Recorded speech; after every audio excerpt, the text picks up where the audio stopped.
সময় সংলাপে স্বাগত জানাচ্ছি। আমি তুষার আব্দুল্লাহ। সময় সংলাপে আমার সঙ্গে যোগ দিয়েছেন নাসির আলী মামুন এবং মাসুক হেলাল। আপনাদের দুই বন্ধুকে আবার একসঙ্গে পেলাম। তা আজকে আমরা আড্ডা নিয়ে কথা বলতে চাই মামুন ভাই, মাসুক ভাই, যে আমরা যে ঢাকা শহরে পত্রিকা কেন্দ্রিক আড্ডা ছিল, বন্ধুদের মধ্যে গোষ্ঠীগত আড্ডা ছিল, রেস্টুরেন্ট কেন্দ্রিক আড্ডা ছিল, নানা রকম আড্ডা ছিল। সেই আড্ডাগুলো এখন যে আড্ডা একদম ফুরিয়ে গেছে তা না, কিন্তু আড্ডার জায়গা কমে গেছে, আড্ডার সংখ্যাটাও কমে গেছে, মানে বিলুপ্ত প্রায় আড্ডা, ঢাকার আড্ডা। এই বাংলাদেশে বিশেষ করে ঢাকা শহরে যারা গ্রেট আড্ডাবাজ, যেমন তারকা আড্ডাবাজ, তারকা আড্ডাবাজ, সেলিব্রিটি যারা আড্ডা মেরে সেলিব্রিটি, যেমন খালেদ চৌধুরী, যিনি গুরু নামে যাকে সবাই সম্বোধন করত, তারপরে বুড়ো ভাই র্যাঙ্কিন স্ট্রিটের ফেমাস, তার সঙ্গে আরেকজন ছিলেন আমাদের কি নাম যেন তার, গল্পকার বিপ্লব দাস। এরকম অনেকে, শহীদ কাদির কথা আমরা জানি 60-এর দশকে 70-এর দশকে অবশ্যই, তারা যে বিভিন্ন জায়গায় আড্ডা মারতেন, সেই কিছু কিছু জায়গায় শেষের দিকে বাংলাদেশ স্বাধীন হওয়ার পরে থাকার সৌভাগ্য হয়েছিল। যেমন বিউটি বোর্ডিং, তারপর রেক্স নামে একটা রেস্তোরাঁ স্টেডিয়ামের, গুলিস্তানে স্টেডিয়ামের কাছে, সেইখানেও 72, 73, সম্ভবত 74 সালে নিউ মার্কেটে একটা ছিল, যেখানে রফিক আজাদরা নিয়মিত আড্ডা মারতেন। এইসব জায়গায় দেখা হয়েছে, এবং যেসব জায়গায় তারা আড্ডা মারতে যেতেন, এই জায়গায় যারা খাবার সার্ভ করতেন, ম্যাসিয়ার যাদের বলে আর কি, তাদের মধ্যে কবি ছিলেন, হোটেল বয় আর কি, তারাও কিন্তু কবিতা লিখতেন। হ্যাঁ, তারাও কবিতা লিখতেন। সবচেয়ে বেশি আই উইটনেস আমি কলকাতায় বাংলাদেশের কবিদের, শামসুর রহমান, আল মাহমুদ, রফিক আজাদ, বেলাল চৌধুরী, এদের আড্ডা পশ্চিমবাংলায় দেখেছি, কলকাতায়, কোচবিহারে তাদের সঙ্গে গিয়েছি, এবং শান্তিনিকেতনে। অদ্ভুত অদ্ভুত আড্ডা। আমি একটা আড্ডার কথাই বলি। আমরা শান্তিনিকেতনে গিয়েছি একসাথে, বহু কবি একসাথে, আমার সঙ্গে আমার বন্ধু আবু হাসান শাহরিয়ার, ফরিদ কবির, সৈয়দ আল ফারুক, আল মাহমুদ, শামসুর রহমান, তারাও ছিলেন, শক্তি চট্টোপাধ্যায়, সুনীল গঙ্গোপাধ্যায়, এরা ছিলেন না। সেবার সুনীল যাননি। আমরা শান্তিনিকেতনে গেলাম, এবং যেই টুরিস্ট লজে থাকার ব্যবস্থা, সেখানে আমরা উঠলাম। শামসুর রহমান এবং আল মাহমুদের সভাপতি যারা আয়োজক, তারা একটা রুমের সবচেয়ে বড় সুন্দর রুমটা থাকার ব্যবস্থা। কিন্তু শামসুর রহমান যখনই দেখলেন যে তার রুমে আল মাহমুদের ব্যাগ আগে থেকে রাখা, তখন শামসুর রহমান আমাকে ডেকে বললেন যে ওই ব্যাগটা কার। আমি বললাম যে কবি আল মাহমুদের। বলে যে ওইটা আল মুজাহিদির রুমে রেখে আসো। তা আমি কাঁপতে কাঁপতে আল মুজাহিদি সাহেবের রুমে রেখে আসলাম। রেখে যখন ফিরে আসছি, আমি জানতাম না যে ওই রুমে বাথরুমের মধ্যে আল মাহমুদ মানে রিফ্রেশ হচ্ছে। আল মাহমুদ বেরিয়ে দেখেন যে তার ব্যাগ নেই। তো উনি আবার আমাকে অভিযুক্ত করে জিজ্ঞেস করেন আমার ব্যাগটা কে নিল।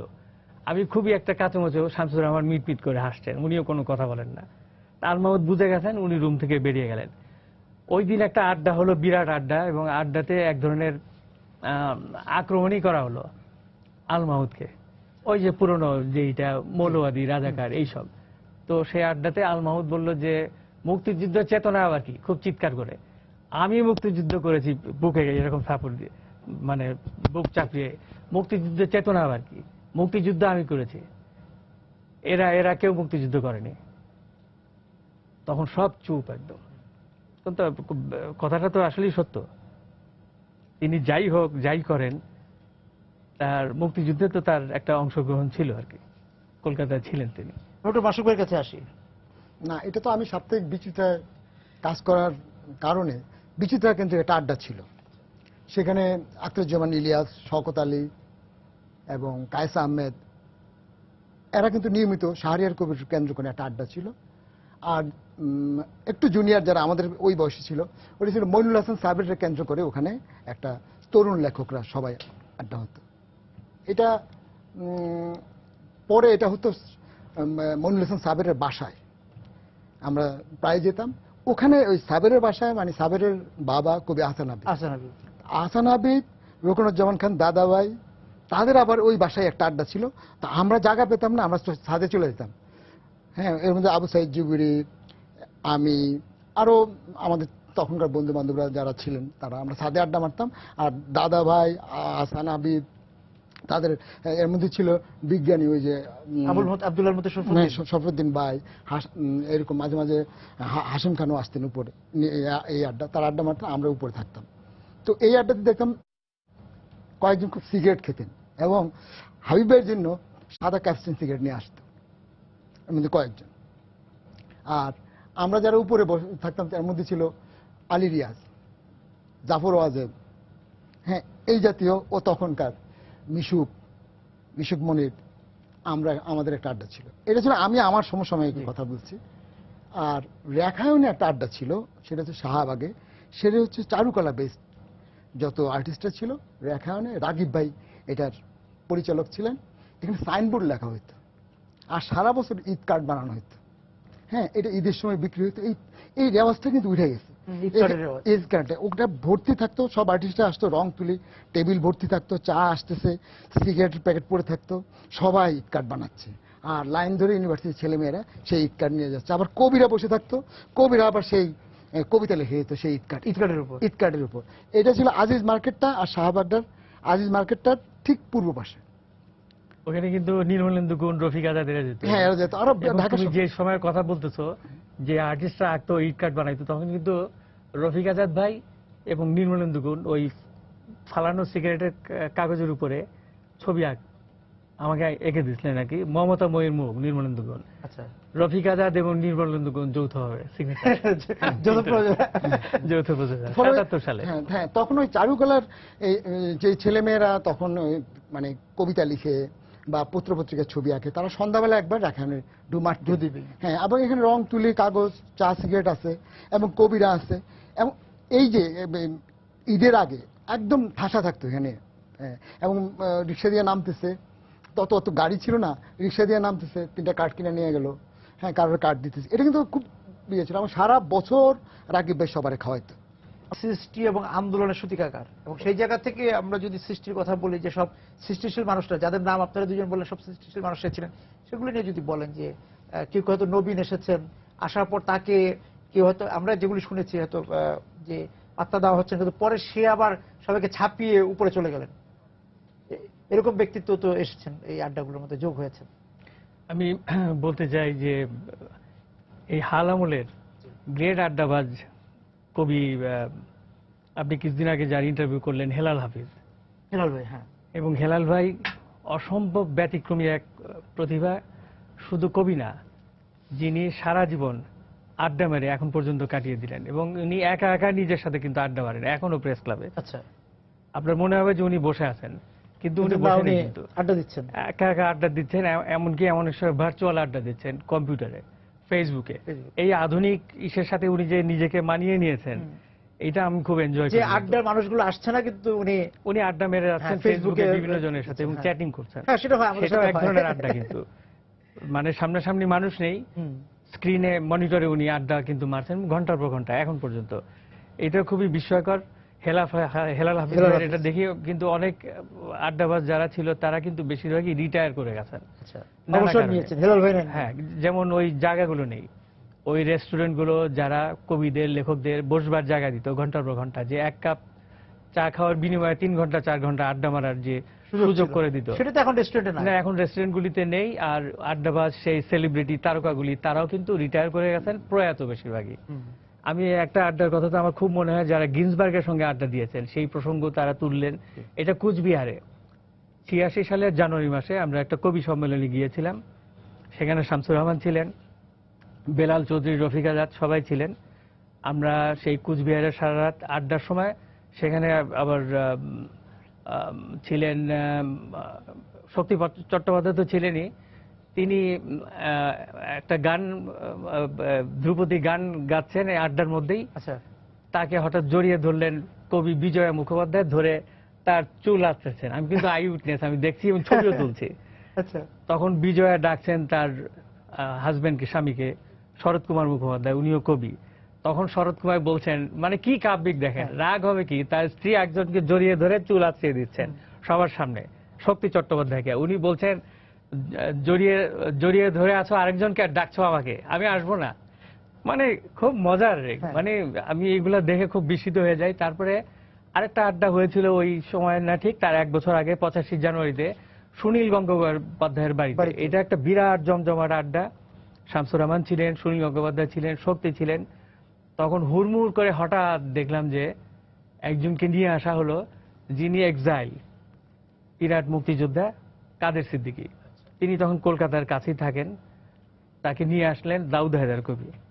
তো আসার পরে আড্ডার আবহটা মুক্তিযুদ্ধের দিকে চলে গেল, এবং শামসুর রহমান এক ফাঁকে বললেন, তখন কবি রফিক আজাদ কিন্তু উপস্থিত ছিলেন না, উনি তখন কলকাতায় আমাদের সঙ্গে ছিলেন, কিন্তু ওই আড্ডায় ছিলেন, আড্ডায় উপস্থিত ছিলেন না। শামসুর রহমান বলল, আচ্ছা বলেন তো রফিক আজাদ কি মুক্তিযোদ্ধা ছিলেন?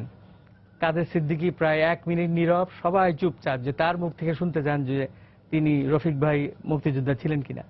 কাদের সিদ্দিকী খুবই ডিপ্লোম্যাটিক একটা আনসার দিলেন। তিনি বললেন যে বাংলাদেশের 7.5 কোটি লোকই তো মুক্তিযোদ্ধা ছিলেন, কাজেই উনিও মুক্তিযোদ্ধা। শামসুর রহমান বললেন, হ্যাঁ আমি আমার উত্তরটা পেয়ে গেছি। মজা।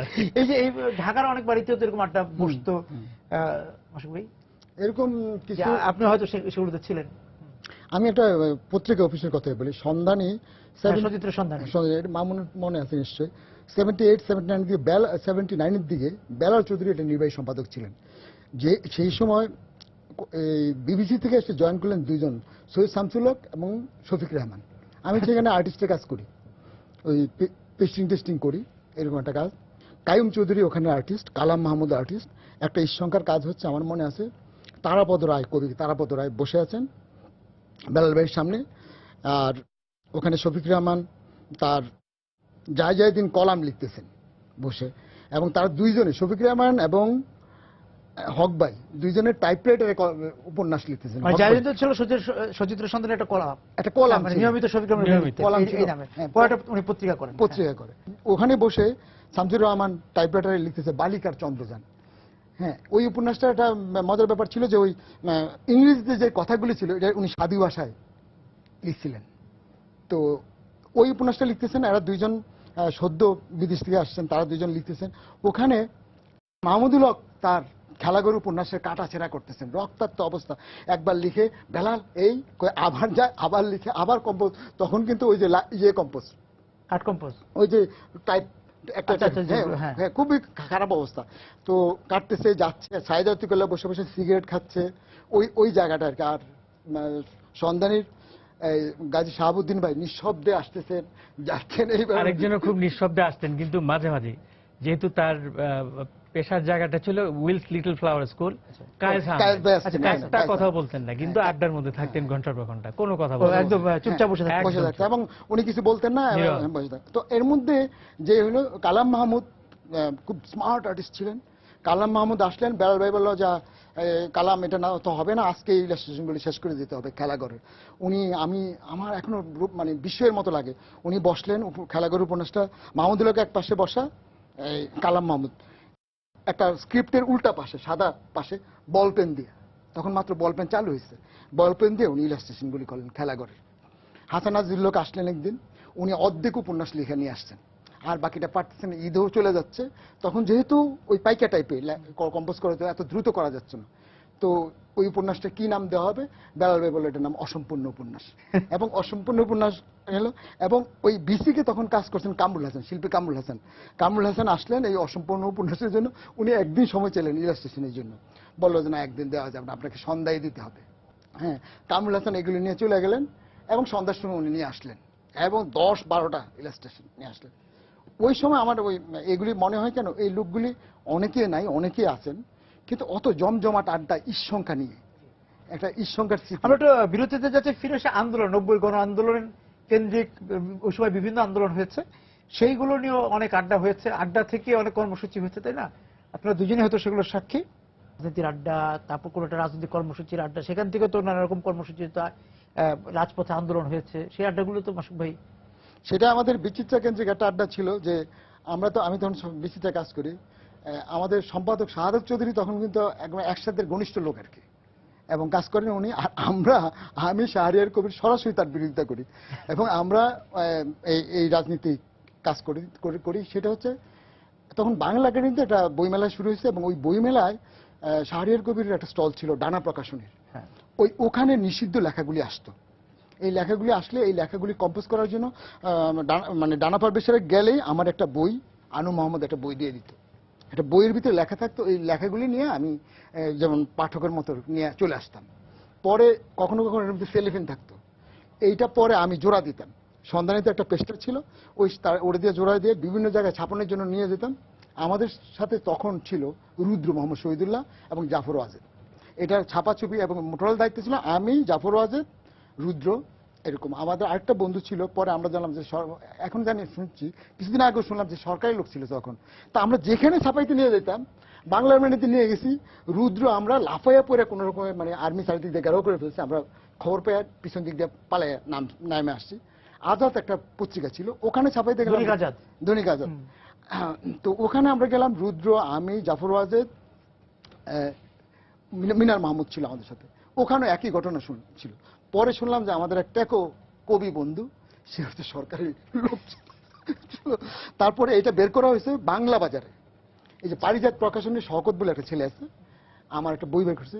শওকত তখন খুবই পিচ্ছি ছেলে, এবং শওকতের দায়িত্ব দেওয়া হলো কি এইটা বের করার। এবং শওকত এটা শুধু বের করলো না, এবং ওই যে পোলাপান কাগজ করে না, এরকম একটা বস্তার মধ্যে নিয়ে কাগজ কুড়াইতে কুড়াইতে সে এটা নিয়ে এসে বললো আর কি, সদরঘাট থেকে নিয়ে আসলো ছাপানো এটা আয়না। সেইটা আবার দেওয়া হলো চারুকলা আমার হলে, শাহনাজ হলে থাকতাম।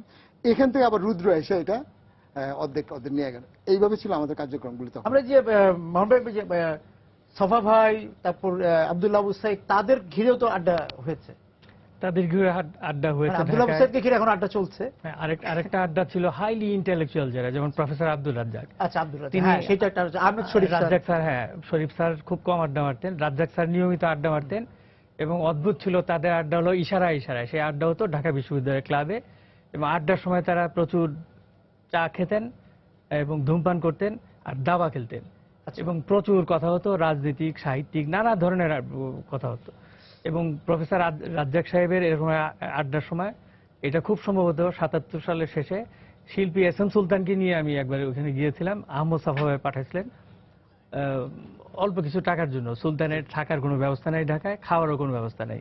আমি নিজেই তখন বিশিষ্ট বেকার, কিন্তু সুলতান ভাইয়ের অত্যন্ত ঘনিষ্ঠ আমি, ছবি তুলি, তার সঙ্গে সঙ্গে ঘুরি।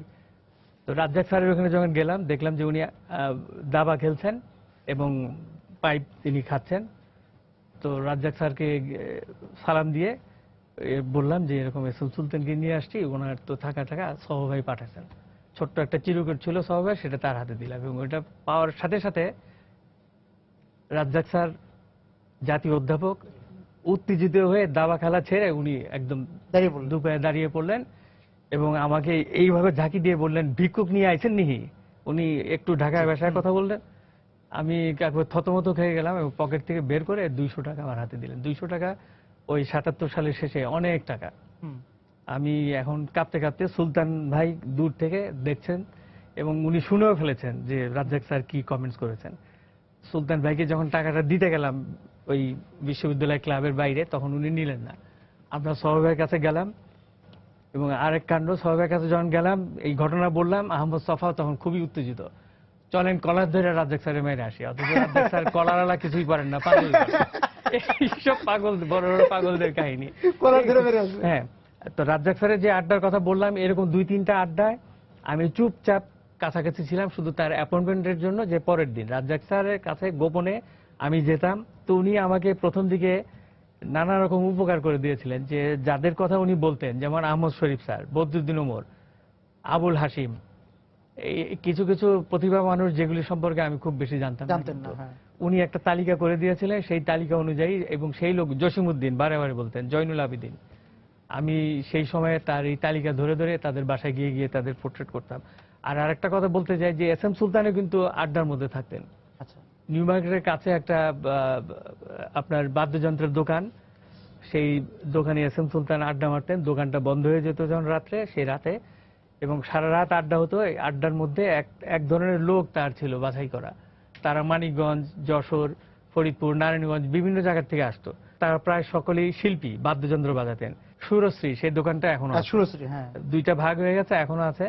সেখানে সারা রাত গানের আসর হতো এবং সুলতান সেই একটা গুরুর মতো এইভাবে বসে চোখ বন্ধ করে সে সকলের কথা শুনতেন। মাঝে মাঝে 1-2টা কথা উনি বলতেন। আপনার নিশ্চয়ই আড্ডা থেকে এখনো পুরোপুরি বিচ্যুত হয়নি, মাসুক ভাই হয়নি না, আপনিও হননি। এখনো তো আড্ডার জায়গা পাল্টেছে, আপনাদের সেই লোক, সেই মানুষগুলো নেই, সেই চরিত্র, সেই কুশীলভ নেই। আপনি তো অবশ্য যেখানে দাঁড়িয়ে যাচ্ছেন সেখানে আড্ডা হয়ে যাচ্ছে। আমি কোথাও কোনোদিন আড্ডা দিতে যাই নাই, মানে বিষয়টা লাগে না তো। ওই জায়গায় আড্ডা হতো, যেহেতু পত্রিকায় কাজ করতাম। হ্যাঁ, আমি আরেকটা আড্ডার কথা আমি খুব দেখছি, এটা বলি। সেলিম ভাইয়ের কেন্দ্র করে, সেলিম আল দিনের কেন্দ্র করে একটা আড্ডা হতো। কথা কি জানি প্রেসটা ছিল পল্টনে, মনে আছে তো? রফিক ভাইয়ের একটা প্রেস ছিল, ওখানে এই প্রেসের একটা পার্টনারশিপ ছিল সেলিম আলদিনের। তখন সেলিম ভাই কিন্তু নাটক টাটক লিখে অত টাকা পয়সা পায় নাই, আর্থিক অবস্থা খুবই খারাপ থাকতো, প্রায় আসতো টেলিভিশন নাটক লেখার জন্য রফিক ভাইয়ের পুরানো পল্টন প্রেসে বসে উনি ধারাবাহিক নাটকগুলি লিখতো। এবং ওই যে পানি কিনি কি জানি নাটকটা ছিল, হুমায়ুন ফরিদি যেখানে ছিল, হ্যাঁ হ্যাঁ, ওই নাটকে কেন্দ্র করে সেলিম ভাইয়ের কেন্দ্র করে এই জায়গায় একটা আড্ডা হইতো, এবং বাচ্চু ভাইয়ের বাসায়। এটা কিন্তু শুধু নাটকের লোকেরা এই ভাঙনের শব্দ শুনি, হ্যাঁ ভাঙনের শব্দ শুনি যখন লেখা হচ্ছে তখন এই জায়গায় এই আড্ডাটা হতো। ফরিদি, পীযুষদা, আফজাল, পিয়ার এবং ঢাকা থিয়েটারের লোকজন থাকতো, এবং এরাই আবার সন্ধ্যাবেলা দেখা যেত বেলি রোডে নাটক নাই, হয়তো ঢাকা থিয়েটারের নাটক হচ্ছে না, হচ্ছে মামুনুর রশিদের নাটক, কিন্তু ওই ঢাকা থিয়েটারের সবাই কিন্তু হ্যাঁ ওখানে থাকতো। এবং ওই যে পরিবেশটা ছিল 80 দশকে, ওই সময় আবার দেখা গেল কেউ হুন্ডার উপরে, কেউ চা খাচ্ছে, কেউ ঘুরতেছে এই। এবং ইন্টারভেলের সময় দেখা যেত যে সব নাটকের গ্রুপের লোকেরাই আছে, এবং রামুনদাও আসতেন, মামুন রশিদরাও যেতেন, এবং একটা ভাব মিডিয়াম হইতো। এটা এখন বোধহয় শিল্পকলা হয় কিনা আমি জানি না, কিন্তু ওই সময় ওইটাতে কিন্তু হইতো। এবং ওখান থেকে আবার টিভি নাটক নিয়েও খুব। এখনকার আড্ডার কথা বলেন আপনার। আমি একটা সাহিত্য ইয়েতে গেছিলাম যশোরে, তো ওখানে হালাল হাফিজ গেছিলেন, আফজাল হোসেন গেছিলেন, আল মুজাহিদি গেছিলেন, এবং গেছিলেন আল মাহমুদ। তো যে করে হোক রাত্রেবেলা আল মাহমুদ ভাই, আফজাল হোসেন, আমরা তিনজন এক রুমে ছিলাম আর কি। তো রাত্রেবেলা 1টা-1:30 পর্যন্ত খাওয়া দাওয়া এটা ওইটা হয়েছে। তো রাত্রিবেলা মুজাহিদ ভাই, আল মুজাহিদি, হরিণের মাথা খাইতেছে। হরিণের মাথা? হ্যাঁ। তোমাদের এখানে হরিণের মাথা নাই? ওই সুন্দরবন কাছাকাছি কেন শুনে বলছে হরিণ খাওয়া যায় না। মাহমুদ ভাই, আল মাহমুদ আমার বলতেছে, শুনো একজন কবি হরিণের মাথা খাচ্ছে, মাসুক তুমি এটা ভিজুয়ালাইজ করো। এবং এটা খুব ক্ষিপ্ত হইলো আল মুজাহিদ, আমি একটা হরিণের মাথা খাইতে চাইছি, এটাতে কবি হইলে এটা খেতে পারবো না এই নিয়ে। পর রাত্রেবেলা আমি আফজল ভাই এক বিছানায় শুয়েছি, পাশের বিছানায় মাহমুদ ভাই শুতে শুতে 2টা বাজে গেছে। ভোর রাত্রে সে বিকট শব্দ করে নামাজ পড়া শুরু করছে, বিশাল আওয়াজ। হ্যাঁ, এরপর পরে তোমাদের বোধ ঘুমটা হয় না, ওই নামাজটা একটু জোরে জোরে পড়তে হয়। পরে আমরা প্লেনে একত্রে, হেলাল ভাই, আমি, আফজল ভাই, আমরা আসছিলাম, সিলিন্ডার নিয়ে গেছিল। এখনকার আড্ডা, এখন কিন্তু আড্ডাটা হয়ে গেছে ব্যক্তি কেন্দ্রিক অনেকটা। আমরা তো একজন ব্যক্তিকে ঘিরে, হ্যাঁ ব্যক্তিকে ঘিরে এবং ব্যক্তির স্বার্থে, সামষ্টিক না। এটা আমার আড্ডা সবাই যাচ্ছে কিছু একটা প্রাপ্তি যোগ হবে, নানা ধরনের পাওনা, কোথায় কি পাওয়া যাবে, এই সৃষ্টিশীল আড্ডা ঠিক এখন খুব বেশি হয় না। আমরা আড্ডা দিই একটা মাঝে মাঝে, সব 5-7 জন আর্টিস্ট আছে এবং কিছু লেখক, সেটা হচ্ছে ইত্তেফাকের সামনে কয়েকটা চা দোকান আছে, ওখানে আমি প্রথম আলো থেকে বেরিয়ে যাই, ইত্তেফাক এবং কারণ বাজারে, হ্যাঁ কারণ বাজার মিডিয়াতে কিন্তু প্রায় প্রত্যেকটা টেলিভিশনে কিছু আর্টিস্ট আছে, কিছু লেখক আছে, এরা সবাই আসে বিকেলবেলা, জানে যে এখানে একদল আসতেছে, চা খাচ্ছে, আড্ডা দিচ্ছে, চলে যাচ্ছে, লেখা দিয়ে যাচ্ছে। এটা কিন্তু হচ্ছে। বিশ্ব সাহিত্য কেন্দ্রের একটা ছাদ ছিল, ওখানে আড্ডা নিয়মিত হতো, এখনো আছে, কিন্তু সেই প্রাণটা কতটা আছে না, সেই প্রাণটা আসলে নেই বিশ্ব সাহিত্য কেন্দ্রে। যা খাওয়া দাওয়ার ব্যবস্থা ছিল, প্রত্যেকটা আড্ডা একটা বিষয়বস্তু ছিল এবং পাঠও হতো ওখানে। তা আমি জানি না এখন কি অবস্থা বিশ্ব সাহিত্য। আমি বিশ্ব সাহিত্য কেন্দ্রে একটা আড্ডা, আব্দুল আবু সাইদ স্যার আমার ডাকছিল, আমি গেছিলাম যে একটু আসো।